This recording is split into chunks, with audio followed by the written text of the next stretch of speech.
नमस्कार दोस्तों, मैं सीताराम शर्मा परम दृष्टि क्लासेज में दोस्तों आप लोगों का स्वागत है। दोस्तों आपको इसके साथ एक सूचना मैं देना चाहता हूं कि हम 10 दिसंबर से परम जीडी सीरीज जो जीडी वाली है उसको प्रारंभ कर रहे हैं। इसमें 10 तारीख के बाद में ऑल सब्जेक्ट को यहाँ पर प्रारंभ कर रहे हैं दोस्तों। तो आपके जो अधिक से अधिक सहयोगियों को आप इसमें जुड़वाए जिसके माध्यम से आपको तत्काल बेनिफिट मिले। दोस्तों इसके साथ साथ आपको पता है कि यहाँ हर एक समस्या का समाधान होता है। आपको किसी प्रकार की कोई समस्या रहती है तो आप कमेंट करके और भेज सकते हैं उसका आप, क्योंकि हम कमेंट को भी पढ़ा जाता है। तो दोस्तों यहाँ पर प्रारंभ करते हैं कैसे किस प्रकार से क्वेश्चन आते हैं। क्वेश्चन नंबर 151 है, किस क्रम में सभी तत्सम शब्द है। पहले दोस्तों इसको समझ लीजिए।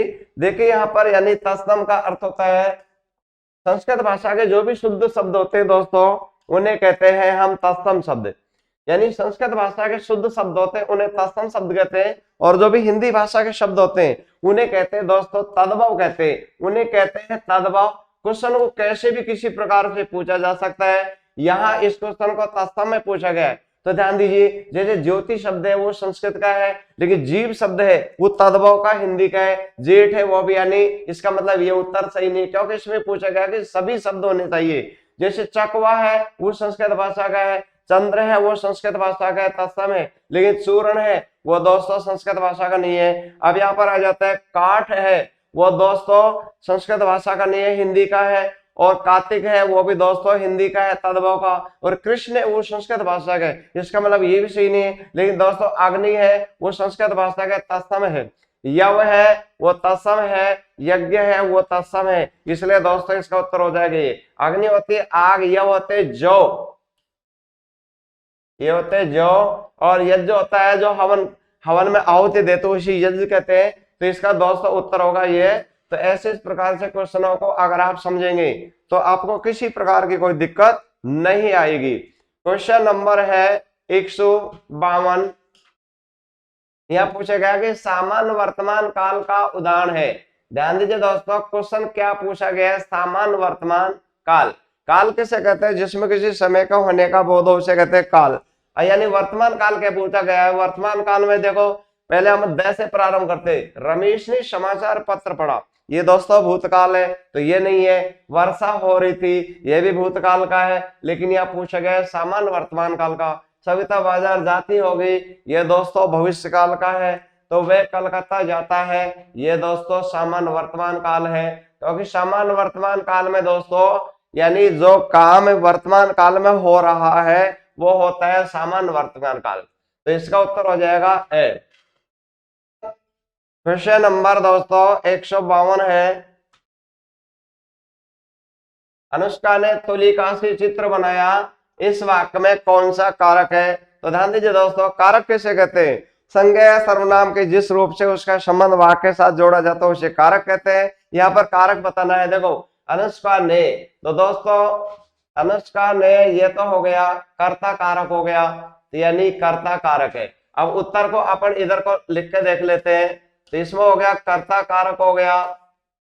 और तुलिका से ध्यान दीजिए दोस्तों, किसका सहयोग किया जाता है, जिसके माध्यम से सहयोग लेकर काम किया जाता है वहां दोस्तों हमेशा करण कारक होता है। और करण कारक में या तो से का प्रयोग किया जाता है या के द्वारा ये पहचान के चिन्ह होते हैं, इनके माध्यम से यहाँ पर जानकारी मिल रही है। तो इसका उत्तर कर्ता और करण हो जाएगा।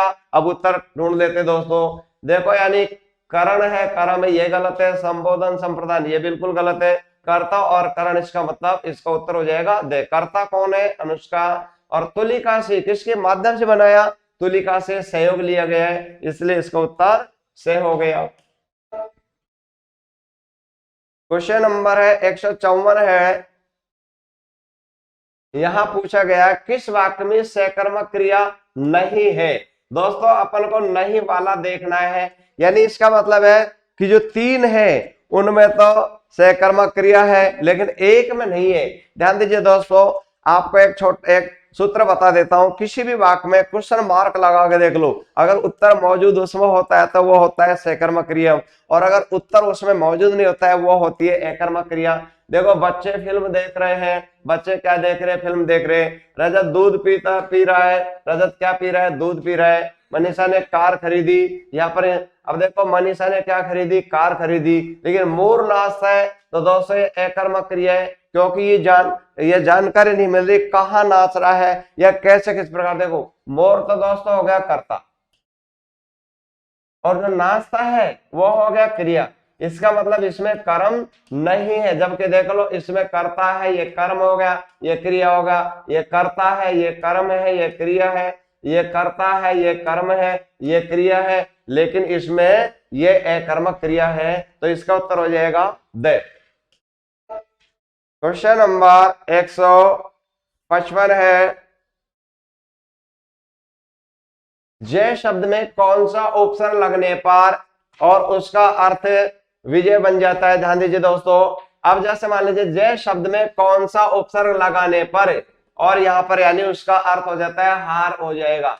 हार का तो हम यहाँ देखेंगे, देखो उपसर्ग किसे कहते हैं, वे शब्दांश जो शब्द के पहले लगकर अर्थ में परिवर्तन कर देते हैं उन्हें कहते हैं उपसर्ग कहते हैं दोस्तों। तो देखो अगर जय मान लीजिए वी लगाएंगे तो विजय का अर्थ विजय होता है, और इसमें हो जाएगा परि लगता ही नहीं है, ए लगेगा नहीं, तो इसका मतलब पराजय, यानी इसका मतलब क्या होगा, हार हो गया। तो इसमें परा तो उपसर्ग हो गया और जय शब्द लगाएंगे तो ये बन गया पराजय। इसका अर्थ क्या होता है भाई, हार हो गया। तो ऐसे इस प्रकार से क्वेश्चनों को उपसर्ग के माध्यम से या प्रत्यय के माध्यम से कैसे भी पूछे जा सकता है। क्वेश्चन नंबर 156 है, आहट प्रत्यय से कौन सा शब्द नहीं बना। दोस्तों अपन को आहट देखना है, आपको बता देता हूं प्रत्यय कैसे निकाले जाते हैं। शब्द के अंत में चाहे स्वर है चाहे व्यंजन, उसको पूरा का पूरा लिखना है, और जब तक स्वर नहीं आता तब तक यानी लिखते जाओ। तो इसमें पूछे गए भाई आहट का प्रयोग किसमें नहीं हुआ है, तो देखो घबराहट, इसका मतलब इसमें तो यानी अंत में क्या टय है, फिर इसके बाद में है ले लिया, और इसमें फिर क्या आ गया, आ स्वर आ गया, तो इसका मतलब इसमें तो आहट है। मिलावट, देखो इसमें टे ले लिया अपन ने, फिर ये वे ले लिया, फिर इसके मतलब आ हो गया, तो दोस्तों इसमें आवट है। और चिल्लाहट, इसका मतलब टे है, फिर है, और ये आ ले लिया, तो इसका मतलब इसमें भी आहट है, इसमें भी आहट है। और कड़वाहट, देखो अंत में टे है, फिर ये है, फिर आ गया आ गया, तो इसमें भी आहट है, इसका मतलब इसमें आवट है। तो दोस्तों इस वाले में मिलावट में आहट प्रत्यय का प्रयोग नहीं हुआ है। ऐसे किसी भी क्वेश्चन को पूछ लिया जाए तो इस प्रकार से छांटने का जो तरीका है आप उसके माध्यम से आराम से छांट सकते हैं। क्वेश्चन नंबर दोस्तों 157 है, 157 है क्वेश्चन नंबर। इसमें दोस्तों ये पूछा गया है कि निम्नलिखित में से किस शब्द का संधि विच्छेद गलत है, यानी जो संधि विच्छेद है वो गलत है। अब ध्यान दीजिए दोस्तों, अपन यहां से ले लेते हैं नवधन उड़ा, इसका यानी इसका मतलब हो जाता है नवोढ़ा हो जाता है, नवोढ़ा। ध्यान दीजिए दोस्तों, ये ए है और इधर क्या आ गया, ऊ आ गया, इससे क्या बन जाता है, ओ बन जाता है, ओ की मात्रा, इसका मतलब ये राइट है। देखो निरीह है तो ये यानी विसर्ग, ये भी बिल्कुल सही है। जैसे प्रे प्लस उड, तो दोस्तों ध्यान दीजिए यानी ये ए आ गया और इसके बाद में ये ऊ है, तो इसके माध्यम से दोस्तों ये भी इसका मतलब यानी ओ की मात्रा। अब एक बार और करेंगे, इसका मतलब ये भी सही है। तो दोस्तों इसका कर दे पितृपदेश, इसका मतलब ये वाला दोस्तों गलत है, तो इसमें ये पूछे गए। इसका दोस्तों शुद्ध रूप होगा, इधर को कर लेते पितृपदेश का होगा। देखिए यहां पर इधर करके आपको बता देते हैं, देखिए ये पितृपदेश है, तो दोस्तों ये लिख दिया, यानी ये जो त्रय है ये तय और रे के माध्यम से दोस्तों बनता है त्रय। तो तय तो है आधा, तो हम आधा तय का पूरा तय लिख देते हैं, और इसका मतलब रे आ गया तो री की मात्रा लग जाती है, तो ये लगा दिया। इसके दोस्तों फिर क्या हो गया, यानी ऊ है तो ऊ पे दे से, दोस्तों ये बनेगा। और अगर इसमें नामकरण पूछ लेता भाई कौन से संधि है, तो ध्यान दीजिए ये आ गया दोस्तों री आ गया, री के स्थान पर क्या आ जाता है, रे आ जाता है, तो इसका मतलब दोस्तों इसमें क्या है, यण संधि है। अगर मान लीजिए विच्छेद का नामकरण भी पूछ लेता भाई संधि कौन सी है, तो इसमें यण संधि का प्रयोग किया गया है, तो इसका मतलब ये वाला गलत है क्योंकि पितृधन उपदेश दिया गया है। अब क्वेश्चन नंबर 158 है, शरद धन चंद्र की सही संधि क्या होगी? तो ध्यान दीजिए दोस्तों, अब हमको क्या ध्यान देना है, देखिए कहीं पर भी अगर मान लीजिए ये तय है और इसके बाद में ये चे आ जाता है दोस्तों, चे आ जाता है, तो हमको तय का चे बना देना है। और कौन सा बनाना है? आधा बनाना है। तो दोस्तों इसका शुद्ध शब्द ये हो जाएगा, यानी शरद चंद्र, ये बन जाएगा दोस्तों। अब ये वाला उत्तर मिला करके देख लो, देखो इसका मतलब ये है नहीं। देखो दोस्तों, जैसे शरद चंद्र, जैसे दोस्तों जैसे अगर सर ये बिल्कुल गलत है, जैसे इसका मतलब हो गया, इसमें ये हो गया, देखो से रे और चे आ गया, फिर चे आ गया और ये ऐसे इस प्रकार से, तो इसका हो जाएगा। अब इसमें दोस्तों अगर नामकरण पूछ लेता भाई कौन सी संधि है, तो इसमें व्यंजन संधि का प्रयोग किया गया है।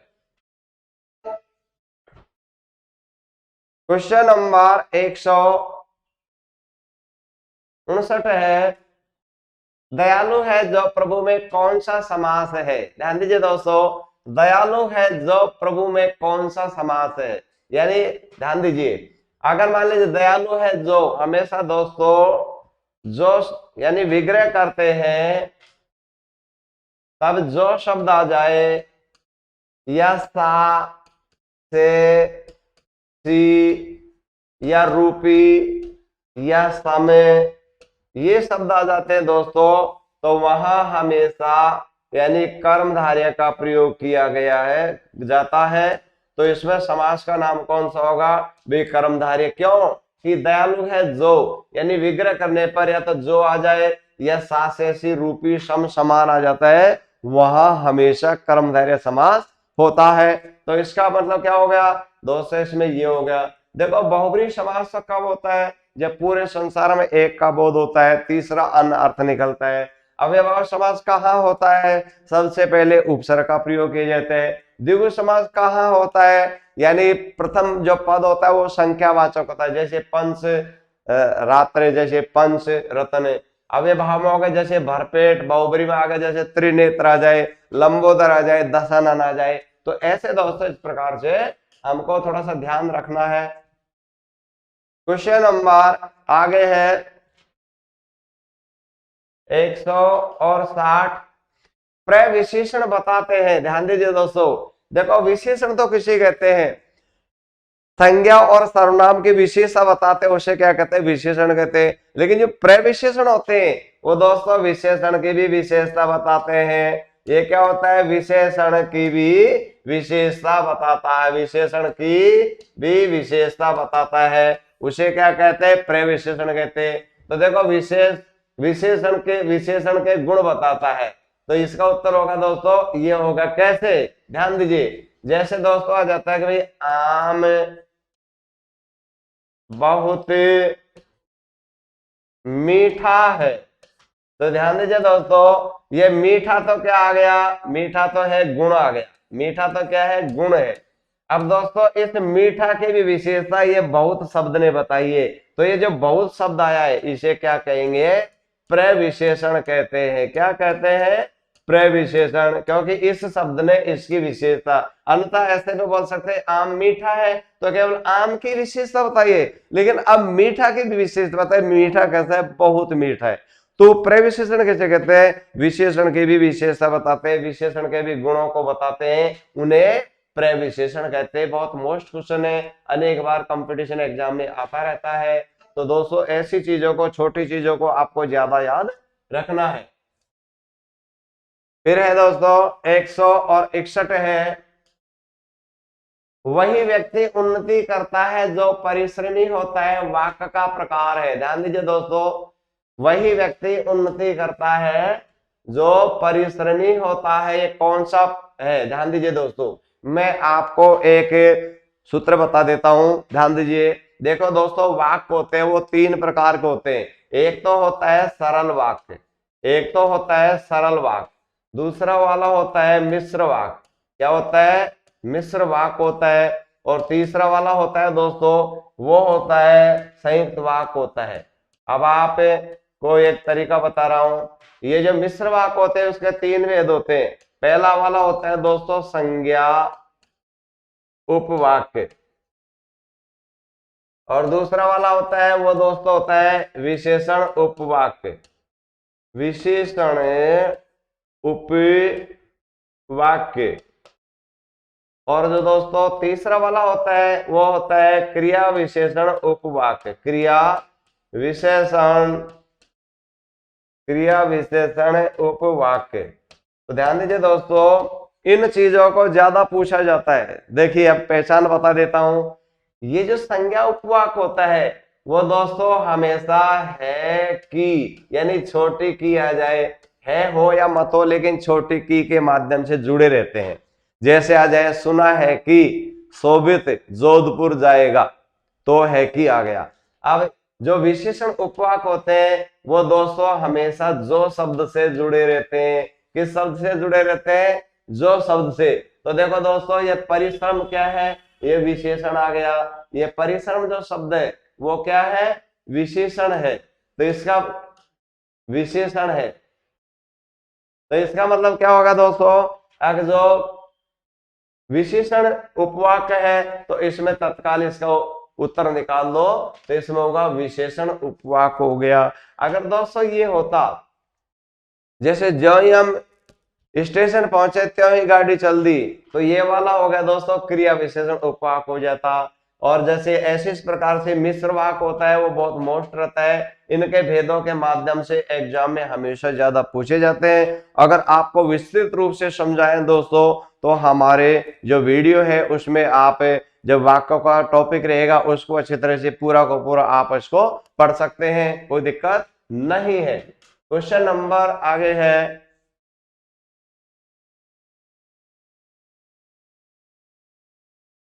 162 है दोस्तों। मूल पत्र अथवा उसकी प्रतिलिपि किस विभाग को प्रेषित की जाती है उसे क्या कहते हैं? ध्यान दीजिए दोस्तों, जो मूल पत्र होता है, मूल पत्र अथवा उसकी प्रतिलिपि जिस विभाग को प्रेषित की जाती है उसे क्या कहते हैं? भाई उसे प्रश्नांकन कहते हैं, परिपत्र कहते हैं, या प्रस्ताव कहते हैं, विज्ञप्ति कहते हैं। तो ध्यान दीजिए दोस्तों, इसे क्या नाम से कहते हैं? प्रश्नांकन कहते हैं। ध्यान दीजिए दोस्तों, देखो विज्ञप्ति तो क्या होती है? किसी भी प्रकार की जो कोई वैकेंसी निकले या कोई काम करवाना हो, जैसे सरकार को कोई भी काम करवा रहे वहां होती है। प्रस्ताव क्या होता है? जो एक सरकार कोई प्रस्ताव लेता है। और परिपत्र क्या होता है? ये वाला दोस्तों ये होता है कि एक साथ अनेक कार्यालय को जो पत्र भेजे जाते हैं उन्हें परिपत्र कहते हैं। जैसे मान लीजिए क्या नाम से एक, जैसे मान लो राजस्थान का है, तो राजस्थान में जो मेन ऑफिस रहेगा वो सारे जिलों को एक साथ भेजेगा। जैसे जिले हैं तो सारी तहसील को एक साथ भेजेगा, तो इसे कहते हैं परिपत्र। इसको गस्सी पत्र भी कहते हैं। तो इसका उत्तर प्रश्नांकन क्या होता है? मूल पत्र उसकी प्रतिलिपि भेजी जाती है। दोस्तों पत्रों के क्वेश्चन आते हैं। क्वेश्चन नंबर 163 है, अंग्रेजी के शब्दों का भी आता है दोस्तों। इंटेलिजेंस शब्द का हिंदी समकक्ष क्या होगा? ध्यान दीजिए दोस्तों, इसे कहते हैं यानी लघु हस्ताक्षर कहते हैं। क्या कहते हैं? लघु हस्ताक्षर, यानी जो साइन किए जाते हैं पूर्ण नाम ना लिख के पद नाम और केवल साइन लघु हस्ताक्षर जो किए जाते हैं। आपने देखा होगा पत्र भेजे जाते हैं जो सिग्नेचर किया जाता है, पद नाम उसमें लिखो या मत लिखो लेकिन हस्ताक्षर जरूर किए जाते हैं, तो उसे यानी अंग्रेजी का हिंदी रूपांतरित भी पूछा जाता है। क्वेश्चन नंबर 164 है, निम्न में कौन सा विशेषण शब्द है? ध्यान दीजिए दोस्तों, यानी क्या बताना है हमको विशेषण बताना है। देखो जैसे राष्ट्र से बन गया राष्ट्रीय, स्थान, अनुभव और पुष्प। ध्यान दीजिए पुष्प में तो है ही नहीं और स्थान में नहीं है। अब ध्यान दीजिए दोस्तों, जैसे मान लीजिए अनुभव है तो अनुभव है, उसमें भी कोई ऐसा नहीं। अब ध्यान दीजिए जो भी संस्कृति वाले होते हैं दोस्तों, संस्कृति वाले, अब संस्कृति वाले को क्या ध्यान देना है कि ये भाववाचक संज्ञा में भी चले जाते हैं, भाववाचक संज्ञा में भी जाता है और ये विशेषण में भी जाता है। तो हमको ऐसे इस प्रकार से ध्यान देंगे। जैसे ध्यान देना, जैसे मान लीजिए भारतीय है, वो भाववाचक संज्ञा भी है, और अगर भाववाचक संज्ञा ना पूछी जाती है तो ये दोस्तों संस्कृति की वजह से विशेषण शब्द भी होता है। तो राष्ट्र शब्द तो क्या हो गया? ये तो हो गया जातिवाचक संज्ञा, और राष्ट्रीय भाववाचक संज्ञा भी हो गया, लेकिन यहाँ पर क्या पूछेगा, विशेषण। तो दोस्तों ये वाला राष्ट्रीय शब्द है वो क्या हो गया, विशेषण। इसमें वह राष्ट्रीय, क्योंकि उसके राष्ट्र से संबंधित जो भी गतिविधि है, जो भी संस्कृति है, उन्हीं के अनुसार व्यक्ति को रहना पड़ता है। जैसे मान लीजिए भारतीय राष्ट्रीयता है, तो हम भारत के जो पहनावा है, बोलचाल है, वाणी है, वार त्योहार है, कैसे किस प्रकार की रीति है, उन्हीं के अनुसार हम उन विशेषताओं को अपनाते हैं। तो राष्ट्रीय जो शब्द है उसमें क्या है, विशेषण है। क्वेश्चन 165 है दोस्तों, आप सुबह खाली स्थान क्यों बैठे हैं, उचित कारक द्वारा रिक्त स्थान की पूर्ति होगी। ध्यान दीजिए दोस्तों, आप सुबह क्यों बैठे हैं, ध्यान दीजिए, देखो सुबह के क्यों बैठे, इसका मतलब सुबह के क्यों बैठे इतना शुद्ध नहीं लग रहा। जैसे देखो इसको, जैसे सुबह ने बैठे तो ये तो आएगा ही नहीं दोस्तों, तो सुबह, आप सुबह को क्यों बैठे हैं तो ये भी नहीं आएगा। अब देखो जो आप सुबह के क्यों बैठे तो ये भी नहीं आएगा, तो क्या आएगा, आप सुबह से क्यों बैठे, इसका मतलब ये इसका से चिन्ह का माध्यम से इसकी पूर्ति इसके माध्यम से हो जाएगी। ऐसे रिक्त स्थानों की पूर्ति भी जीडी वाले में जरूर पूछी जाती है, कारक के चिन्हों के माध्यम से वाक्य में कौन सा सही आ जाता है। तो ऐसे इस प्रकार से क्वेश्चन नंबर 166 है, राजस्थान के राजकीय विभागों में देवनागरी की रबर की मोहरों का उपयोग कब अनिवार्य किया गया था। दोस्तों बहुत ही मोस्ट क्वेश्चन है ये दोस्तों, सन 1900 और क्या नाम से इसका किया गया था दोस्तों, 1978 में। तो ये अनेक बार दोस्तों क्वेश्चन आता रहता है, तो इसको जरूर आपको प्रयोग में लेना है। क्वेश्चन नंबर 167 है, छह ध्वनि किसके अंतर्गत आती है। ध्यान दीजिए दोस्तों, छह ध्वनि, देखो ये इस छह का निर्माण किन किन वर्णों से हुआ है, यानी ये क है, आधा है और ये स है, इसके माध्यम से ये बना है। जैसे दोस्तों आप कक्ष बोल के देखिए तो क के बाद में क और स की ध्वनि आती है। तो ऐसे इस प्रकार से इसका मतलब ये वाला है, इसको दोस्तों क्या बोलते हैं, संयुक्त वर्ण बोलते हैं। क्या बोलते हैं, संयुक्त वर्ण बोलते हैं। संयुक्त वर्ण कौन कौन से हैं लिख रहा हूं, एक तो दोस्तों छे और त्रे और गे और दोस्तों ये ध्ये आ गया और दोस्तों श्रेय आ गया।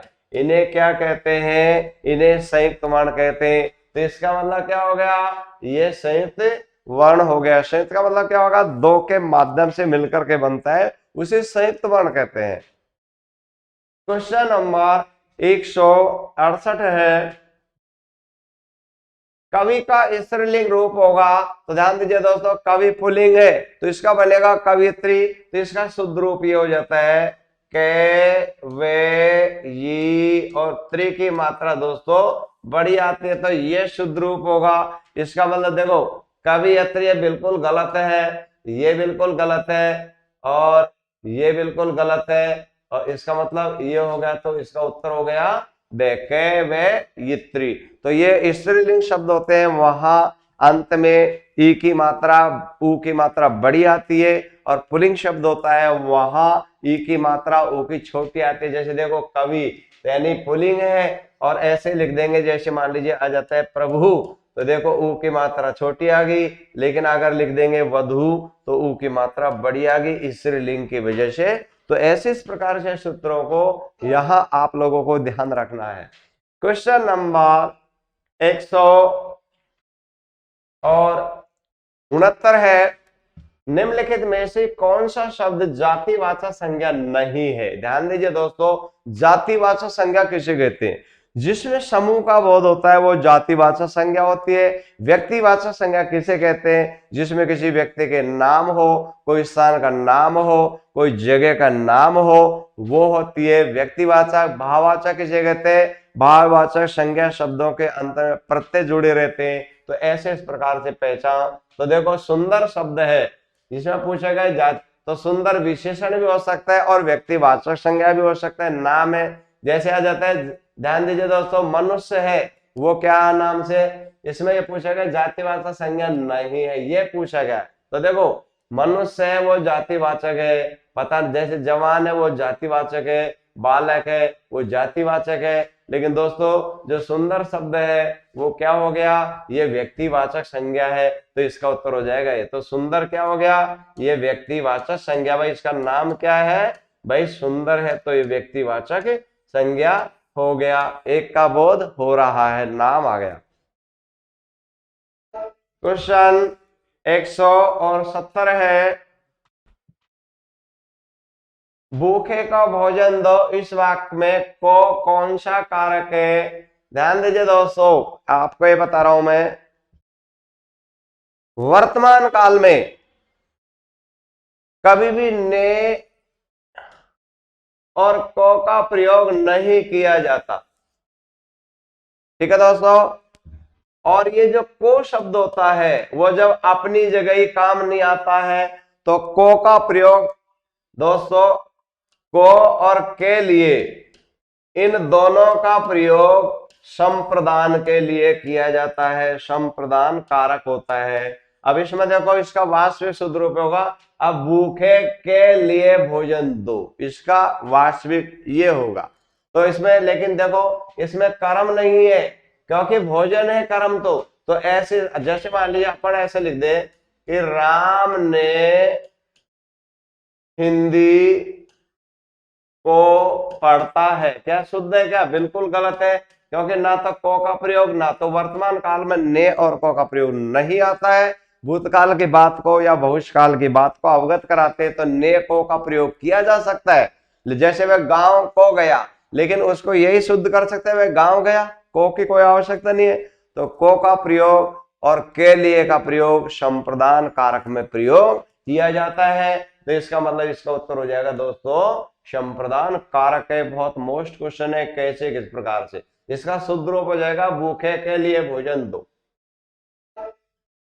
क्वेश्चन नंबर 171 है, निम्नलिखित में से कौन सा शब्द हिंदी के विराम चिन्हों की कोटि में नहीं आता है। देखो दोस्तों विराम चिन्ह, विराम क्या होते हैं, जैसे ध्यान दो, जैसे इसको क्या कहते हैं पूर्ण विराम, इसको क्या कहते हैं प्रश्नवाचक, इसको विस्मय बोधक कहते हैं, इसको अल्प विराम कहते हैं, इसको अर्ध विराम कहते हैं, इसको योजक कहते हैं। तो ये चिन्ह होते हैं, ध्यान दीजिए दोस्तों। जैसे देखो योजक का प्रयोग किया जाता है, हंस पद का प्रयोग किया जाता है, हंस पद का प्रयोग वहां किया जाता है दोस्तों लिखते समय कोई चीज छूट जाती है तो वहां हंस पद का प्रयोग किया जाता है, योजक चिन्ह का प्रयोग किया जाता है। देखो ये योजक इस प्रकार हो गया, ये योजक हो गया, हंस पद हो गया, वो ऐसे भी हो जाता है, वर्तमान काल में ऐसे भी प्रयोग किया जा सकता है, इसको ऐसे भी लिखते समय कोई भूल जाता है। और इसका मतलब शांति विराम है, इसका प्रयोग नहीं होता, ये कोई चिन्ह है ही नहीं। लेकिन देखो ये सभी के सभी चिन्ह है, लेकिन ऐसे इस प्रकार से प्रयोग नहीं है। ध्यान दीजिए दोस्तों, ये चिन्ह शब्द है ना, ये भी शुद्ध अशुद्धि में खूब आता है। एक बता रहा हूं आपको, जैसे बहुत से जो स्टूडेंट होते हैं वो ऐसे लिख देते हैं चिन्ह, ये बिल्कुल गलत होता है दोस्तों। इसका शुद्ध रूप ये होता है, ऐसे इस प्रकार से है तो होता है आधा और न होता है पूरा होता है, ऐसे इसका ये भी आपको ध्यान रखना है। क्वेश्चन नंबर 172 है, मुझसे चला नहीं जाता, इस वाक्य में कौन सा वाच्य। दोस्तों वाच्य होते हैं वो तीन प्रकार के होते हैं। पहला वाला होता है कर्तवाच्य होता है, दूसरा होता है कर्मवाच्य होता है, तीसरा होता है भाववाच्य होता है। अब ध्यान दीजिए, एक थोड़ा आपको समझा रहा हूं। देखिए कर्तवाच्य होता है, कर्तवाच्य होता है वहां पर दोस्तों कर्ता प्रधान होता है, कर्ता प्रधान होता है, यानी कर्ता का रहना जरूरी है।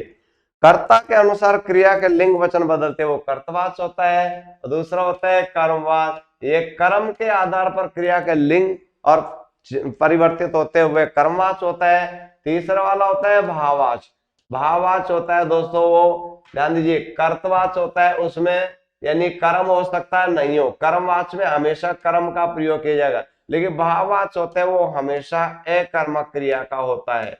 किसका होता है, अकर्मक क्रिया का। और अधिकतर नहीं नकारात्मक शब्द का प्रयोग किया जाता है। तो देखो मुझसे चला नहीं जाता, अब पता नहीं ना कहाँ चला तो क्रिया हो गया,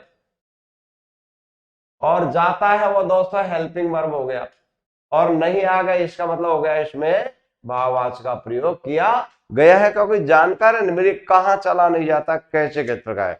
अब देखो कर्मवाचक हो जाएगा, जैसे जैसे आ जाता है राम के द्वारा दूध पी गया, कर्तवाचक हो जाता है राम दूध पीता है, भाववाचक राम से पिया गया या राम से नहीं पिया गया। तो ऐसे इस प्रकार से वाच्यों के क्वेश्चन आते हैं। विस्तृत रूप से अगर आपको अच्छी तरह से जानकारी लेनी है तो दोस्तों हमारे चैनल पर जो वीडियो है उसमें पूरा का पूरा आपको वृत्तांत मिल जाएगा।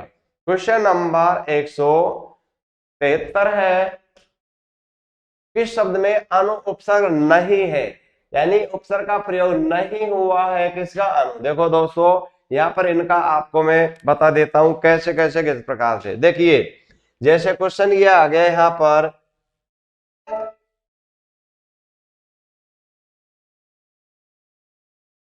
ये क्वेश्चन दोस्तों इस प्रकार,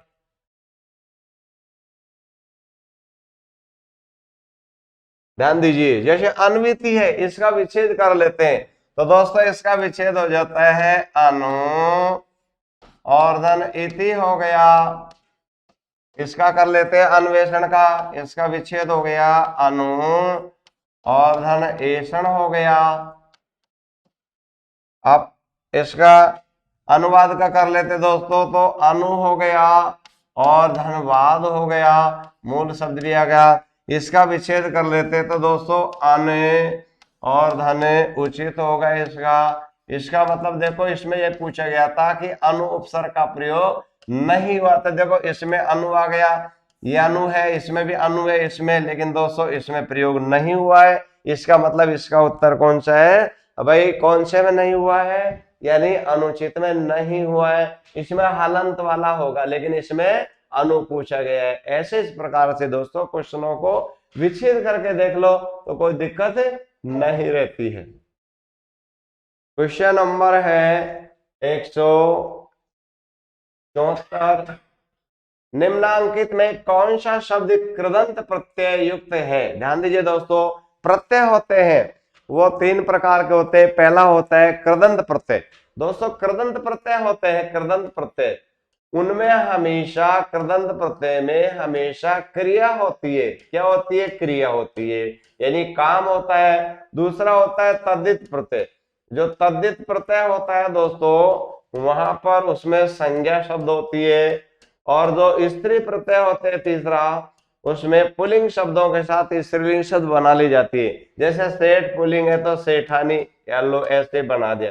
जैसे पंडित है तो पंडिताइन आ गया। अब ध्यान दीजिए जिसमें क्रिया हो रही है वो आ जाएगा कृदंत प्रत्यय पूछा गया है। तो देखो चतुराई है, इसमें कोई क्रिया नहीं है। जैसे मिठास में कोई क्रिया नहीं है, दुधार में कोई क्रिया नहीं है, इसका मतलब भिड़ंत में क्रिया है, क्योंकि भिड़ना यानी भिड़ंत ऐसे। अब इसमें अगर वैसे पूछ लिया भाई भिड़ंत में प्रत्यय का नाम पूछ लिया तो कृदंत प्रत्यय, लेकिन अगर इसमें वैसे प्रत्यय पूछ लिया तो अंत प्रत्यय है ऐसे। जैसे भिड़ंत है, तिड़ंत है, जैसे षडंत है, अड़ंत है, ऐसे इस प्रकार से कैसे भी नामकरण कैसे पूछा जा सकता है। अगर दोस्तों ध्यान दीजिए अगर इसमें ये पूछता संज्ञा वाला तो दोस्तों ये हो जाता है, चतुराई वाला हो जाता है, ये भी हो जाता है, ये सारे संज्ञा में है।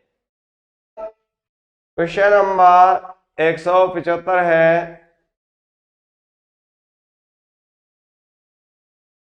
इनमें से कौन सा संधि शब्द सही है।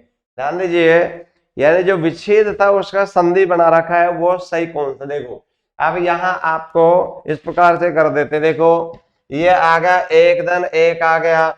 देखो रविंद्र, इसका मतलब है ध्यान दीजिए दोस्तों, जैसे अति धन अधिक, अत्याधिक, और वर्षा ऋतु वर्षित। ध्यान दीजिए दोस्तों ये वाला गलत है। गलत क्यों है, क्योंकि यहाँ पर तो दोस्तों विसर्ग होता, तब तो इधर विसर्ग होता, इसलिए गलत हो गया।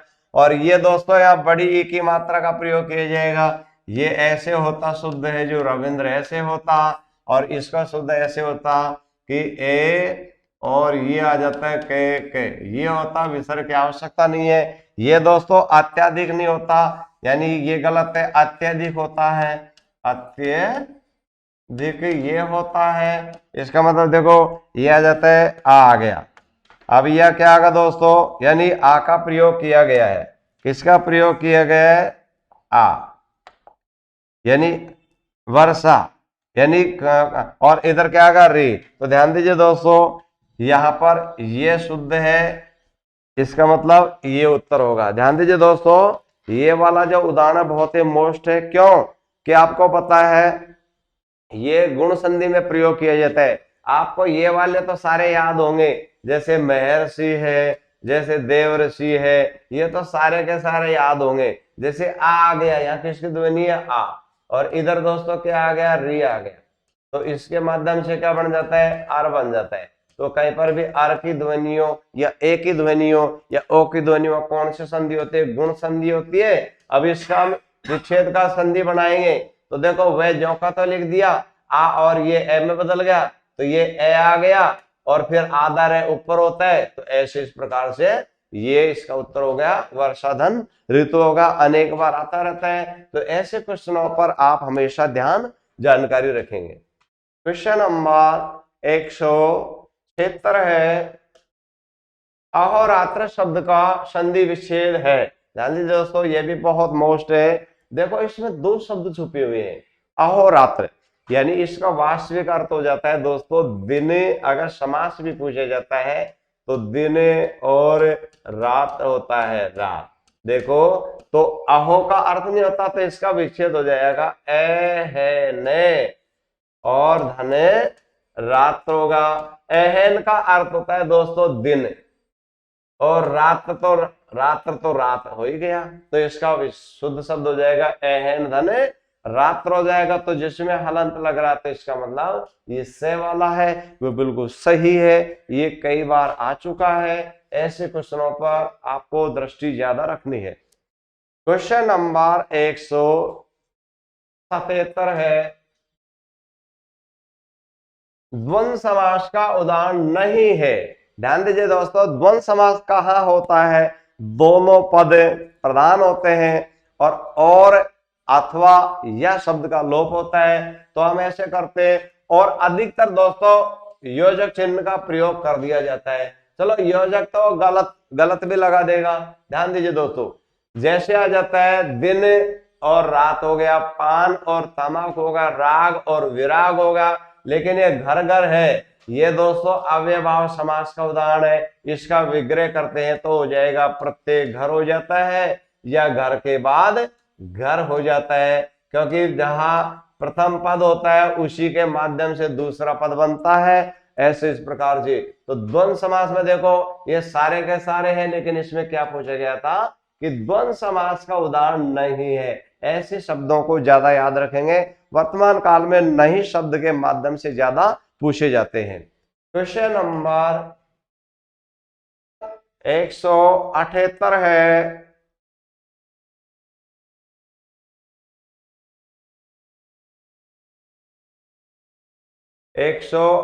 है, दोस्तों, मदन काली पतलून पहनकर खेलने आया में विशेषण है। विशेषण क्या होते हैं? संज्ञा एवं सर्वनाम के जो विशेषता बताते हैं उसे कहते हैं विशेषण। और विशेषण शब्द होता है दोस्तों वो अधिकतर 99% मूल शब्द होता है। तो ध्यान दीजिए दोस्तों, जैसे मदन है वो तो संज्ञा है, और ये जो पतलून है वो भी संज्ञा है, पहनना ये क्रिया है, खेलने आया ये भी क्रिया है। इसका मतलब दोस्तों इसमें क्या होगा? काली है, क्योंकि ये रंग का नाम दे दिया, तो इसमें क्या हो जाएगा? ये काली जो शब्द है वो क्या है? विशेषण है, क्योंकि क्या पूछा गया था? विशेषण। देखो खेलने क्रिया है, मदन संज्ञा है, पतलून भी संज्ञा है, और काली है वो क्या है? विशेषण है। ऐसे इस प्रकार से दोस्तों तो विशेषण क्या होते हैं? जिसमें किसी संज्ञा और सर्वनाम की विशेषता बताते हैं उसे क्या कहते हैं? विशेषण कहते हैं। क्वेश्चन नंबर 79 है, 79, किस क्रमांक का शब्द शेर का पर्यायवाची नहीं है? ध्यान दीजिए दोस्तों, इसका मतलब 3 जो शब्द है वो तो शेर के पर्यायवाची है, लेकिन एक है वो नहीं है। ध्यान दो, देखो केसरी शेर को कहते हैं, केहरी भी शेर को कहते हैं, और मृगेंद्र भी कहते हैं, लेकिन दोस्तों ये किंकर शब्द है वो यानी शेर का पर्यायवाची नहीं है। क्वेश्चन नंबर 180 80 है, सही वर्तनी वाला शब्द है। सही वर्तनी वाला शब्द है दोस्तों। वर्तनी किसे कहते हैं? यानी जो भी शब्द होता है वहां जो मात्रा लगी रहती है उसे कहते हैं वर्तनी। छोटे की जगह बड़ी लगा देता है, बड़ी की जगह छोटे लगा देते हैं। तो दोस्तों देखो, अब यहाँ पर आपको ये बता देता हूं कि ईर्ष्या शब्द ऐसे लिखा जाता है। ई की मात्रा बड़ी आती है, आधा से आता है, या के ऊपर रे आता है, तो ये शुद्ध होता है। ये छांट लेंगे तो इसका मतलब ये तो वैसे गलत है, ये वैसे गलत है, ये वैसे गलत है, तो इसका मतलब शुद्ध ये वाला हो गया। तो ऐसे इस प्रकार से प्रयोग किया जाता है। ठीक है दोस्तों। अब दोस्तों अगर आपको ये वीडियो अच्छी लगी तो आप इसे लाइक करें तथा हमारे इस चैनल को सब्सक्राइब करें दोस्तों, ताकि आगे अधिक से अधिक आपके जो पढ़ने वाले बच्चे होते हैं यानी इसी प्रकार के कंपटीशन में बैठ रहे उनको अधिक से अधिक जोड़े, जिससे हमारा भाई मनोबल होगा। दोस्तों आपको किसी प्रकार का जो कमेंट भेजना है तो आप हमेशा हमारे चैनल पर अवश्य कमेंट भेजिए, क्योंकि हम उन सारे कमेंटों को देखते हैं। अब नई वीडियो के साथ फिर मिलते हैं। नमस्कार।